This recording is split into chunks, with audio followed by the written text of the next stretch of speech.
Glúten e lactose, mito, moda ou existe realmente alguma razão?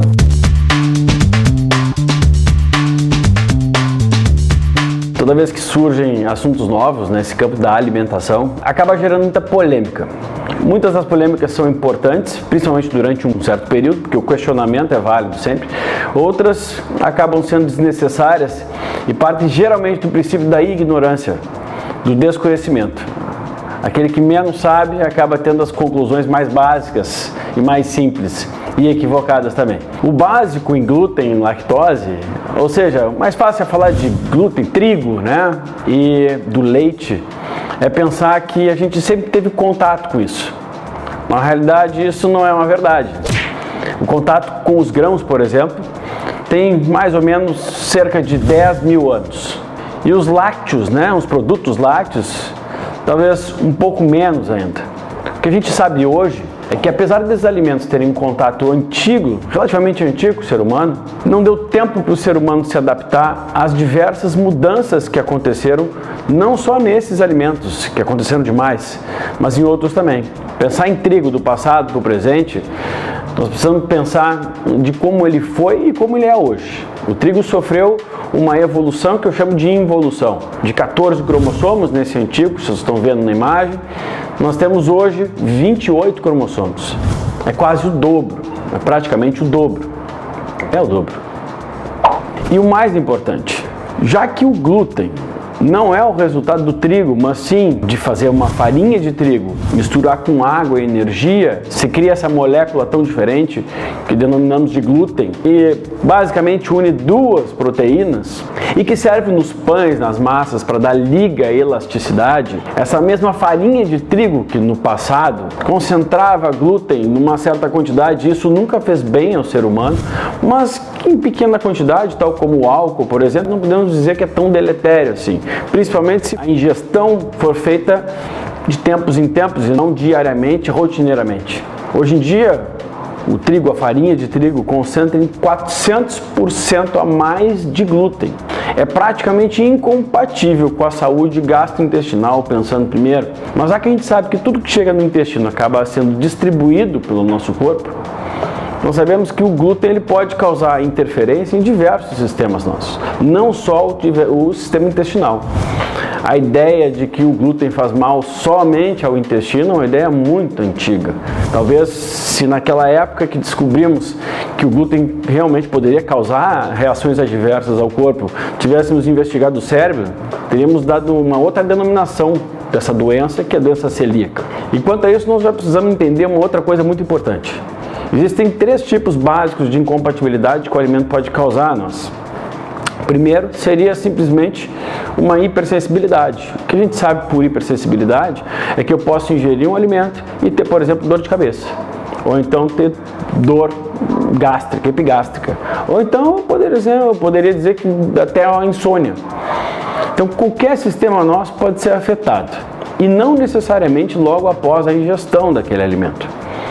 O segundo grau de incompatibilidade já é a intolerância, o que no trigo é mais conhecido, no glúten é mais conhecido, que a gente chama da doença celíaca.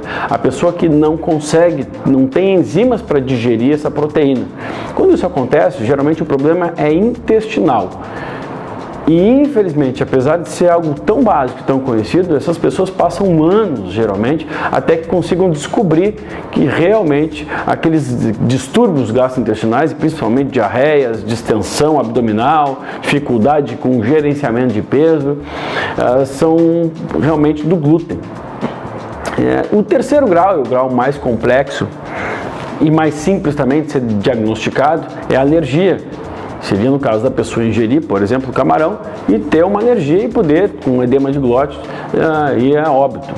Bom, eu posso dizer para vocês que a alergia é o mais grave, mas é o mais simples, é o mais básico e talvez até o melhor de ter, desde que ele esteja com recursos próximos a algum lugar.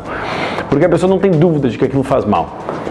Convencer uma pessoa, primeiramente, a ficar sem um alimento que causa hipersensibilidade é um pouco mais difícil, porque porque geralmente essa pessoa não tem um problema gastrointestinal direto à alimentação, como é o caso geralmente da maioria das pessoas que tem problema com glúten, são hipersensibilidades. E aí o ideal é que a gente entenda que esse alimento é extremamente inflamatório para o nosso corpo, e a inflamação é uma coisa perceptível e imperceptível. Porque eu posso bater o cotovelo e ficar inflamado e perceber. Eu posso ter uma inflamação crônica, ter sempre dor de cabeça, irregularidade menstrual, cólicos abdominais e não perceber a relação direta com o alimento. Até porque hoje em dia a gente ingere a farinha de trigo diariamente, todo momento, café da manhã, almoço, tarde, janta. Quer dizer, é algo realmente incompatível com ter boa saúde. Quer dizer que todos deveriam eliminar o trigo, o glúten da sua alimentação?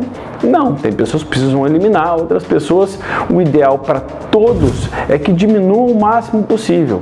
E é claro, não adianta trocar esta farinha e ficar comendo todos os outros tipos de farinha a todo momento, porque a farinha em si não é algo muito positivo para a nossa saúde. Para gerenciamento de peso, não há dúvida, só para a saúde em geral, nunca é positivo. Então, resumindo, glúten não é moda, não é mito, é realidade, é pura realidade. Falar de glúten, falar em tentar reduzir a quantidade da exposição do nosso corpo a esse agente inflamatório para todos, mas mais inflamatório para uns do que para outros, que causa diversas incompatibilidades, é algo real.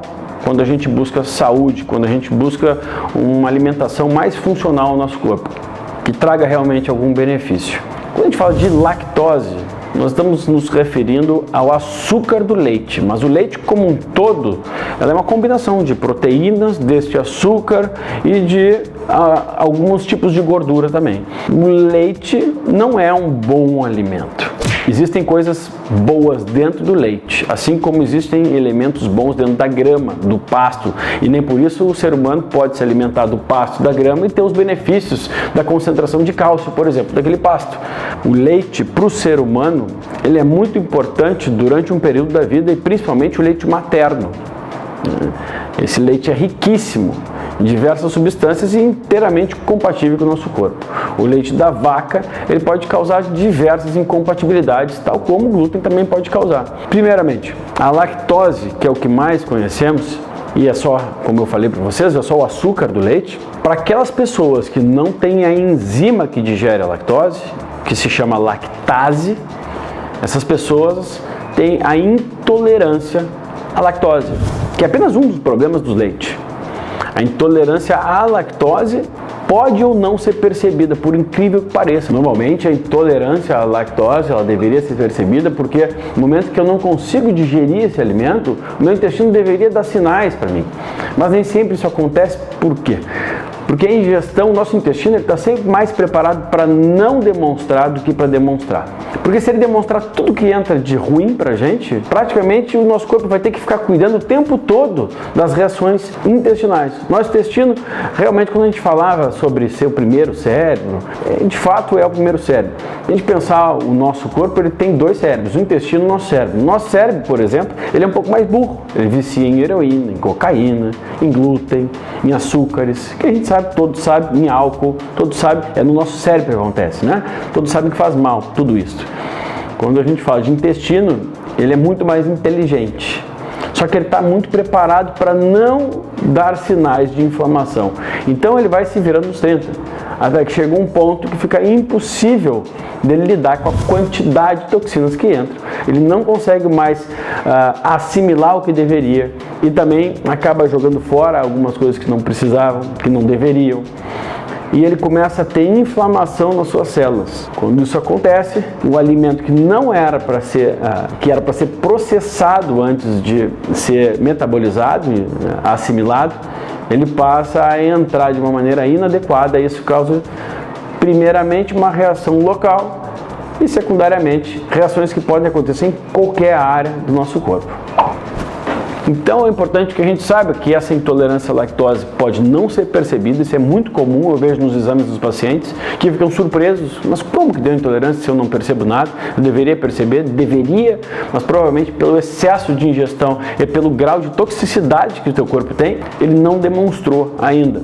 Isso não quer dizer que o demonstrar, não quer dizer que isso não está fazendo muito mal para o corpo. No momento que a gente desregula nossa microbiota intestinal, nosso intestino, essa peneira que faz entrar tudo que a gente precisa para sobreviver, parte vem através do oxigênio e outra parte vem através dos micronutrientes e macronutrientes que eu absorvo lá no meu intestino. Essa peneira danificada passa a não assimilar aquilo que deveria mais. E aí isso gera uma série de problemas a todos os nossos sistemas. A sensibilidade ao leite, por exemplo, pode gerar acne, irregularidade menstrual, também distensão abdominal, também dores de cabeça, a confusão com a gastrite, por exemplo, isso é extremamente comum. Ou alergias, diversas alergias, principalmente alergias de pele. Outra coisa muito comum nessas hipersensibilidades ao leite é a rinite e a sinusite. Então as mucosas geralmente ficam mais inflamadas. E é tão simples de perceber quando isso faz mal, porque se a pessoa chega a ficar 20, 21 dias sem aquele alimento, testando, fazendo a exclusão, ela percebe as melhoras. E aí ela acaba sendo o próprio médico, o diagnóstico vem dela mesma. Olha, eu diminuí ou excluí esse alimento e me senti extremamente bem. Eu preciso ter esses alimentos na minha vida? Essa é a questão que nós devemos nos fazer. Não. Há vida tranquilamente sem os lácteos e há vida tranquilamente sem a farinha de trigo.